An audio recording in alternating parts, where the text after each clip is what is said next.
Bonjour à tous, je suis ravi de vous retrouver pour un nouvel épisode de Street Time. Nouvel épisode, mais inédit, complètement inédit. Ça portera sur l'histoire du Monceau Saint-Gervais. Ce Monceau Saint-Gervais, où est-ce qu'il est? En fait, il est en plein cœur de Paris, derrière l'hôtel de ville, dans le 4e arrondissement. Et son histoire est aussi oubliée que ses rues sont fréquentées. Alors c'est parti, nouvel épisode.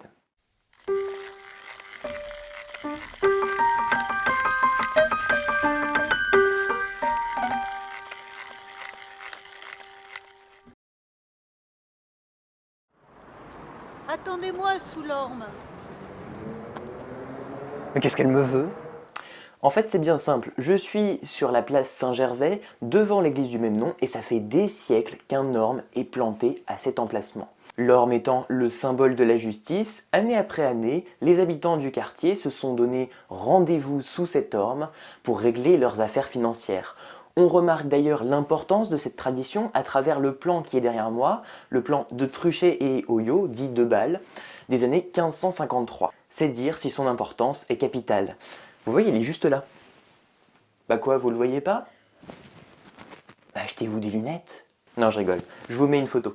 On dit aussi que Saint-Louis, tout comme sous le chêne de Vincennes, rendait la justice parisienne sous l'orme de Saint-Gervais. On peut en effet attester de la présence de cet orme. Bon, celui-ci ne date pas du Moyen-Âge, il a été planté en 1912. C'est pourquoi cette place s'est longtemps fait appeler la place de l'orme. Plutôt logique, ses ancêtres les Parisiens.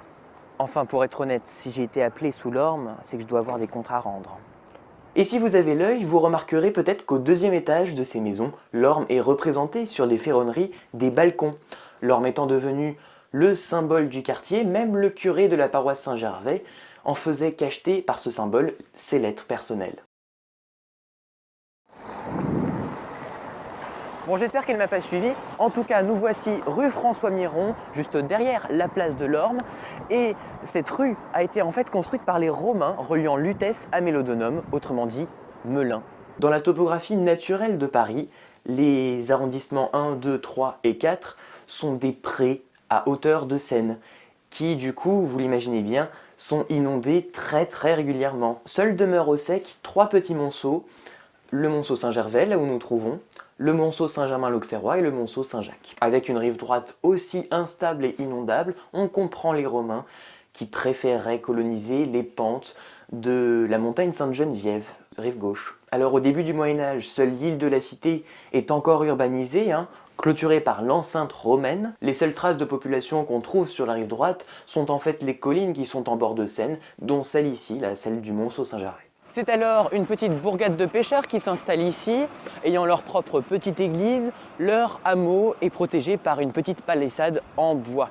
C'est donc finalement le petit village d'irrésistibles gaulois, si vous voulez.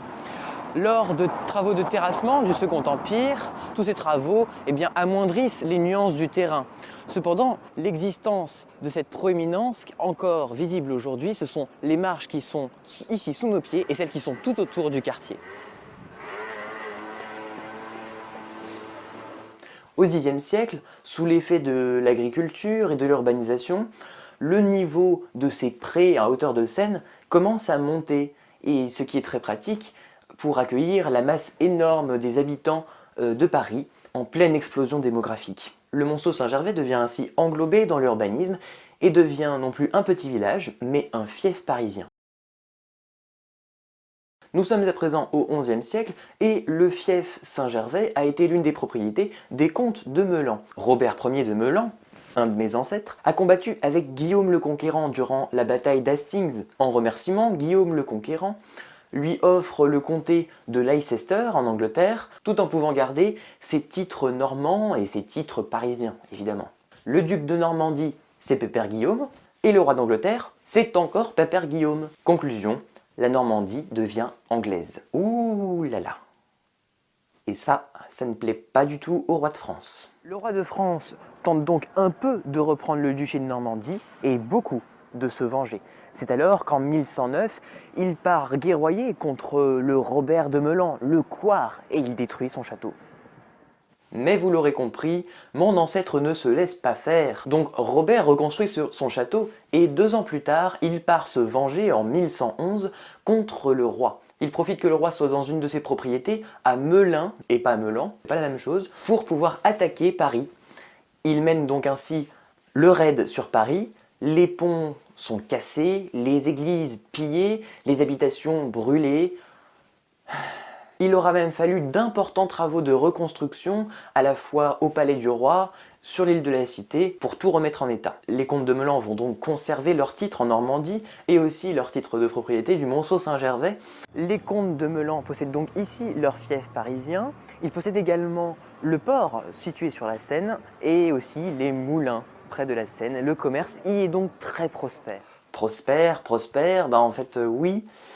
Mais non, un siècle plus tard, Philippe Auguste part en croisade. Et comme il sait très bien que les Anglais vont forcément en profiter pour attaquer Paris, il n'a pas l'intention de laisser Paris sans défense. Et ainsi, il construit sa fameuse enceinte, l'enceinte dite de Philippe Auguste, entre 1190 et 1210. Et en effet, il a raison de se méfier, parce que quand on sait que les comtes de Meulan, partisans des Anglais, je le rappelle, sont farouchement ancrés dans Paris. Donc là, si vous comprenez bien, Philippe Auguste en profite pour venger ses prédécesseurs et se venger des outrages que leur ont fait les comtes de Meulan. Par exemple, en 1204, il rattache le comté à la couronne. Quelques années plus tard, le Monceau-Saint-Gervais est lui aussi confisqué en quelque sorte aux comtes de Meulan. Triste fin.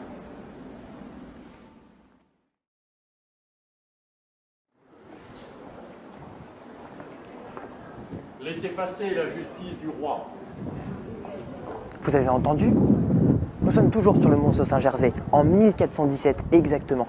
C'est une toute autre histoire qui est en train de se dérouler. En fait, Louis de Boisredon, l'amant secret de la reine Isabeau de Bavière, vient de se faire emporter par les gardes du roi. Et le mari de la reine Isabeau de Bavière, c'est Charles VI, le roi fou. Et autrement dit, il n'est pas tendre.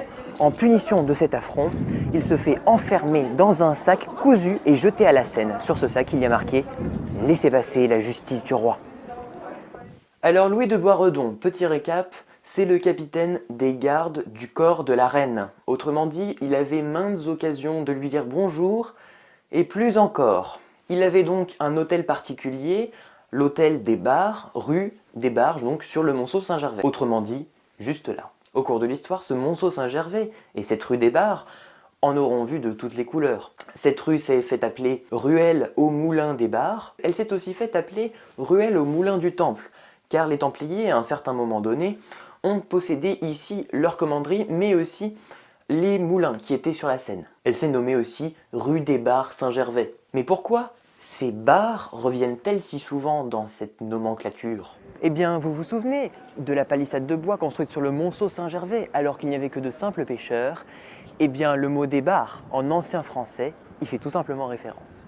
J'espère que cet épisode inédit vous aura plu. En tout cas, n'hésitez pas à laisser des commentaires, à activer la cloche et à vous abonner. Et à très vite pour un nouvel épisode de Street Time.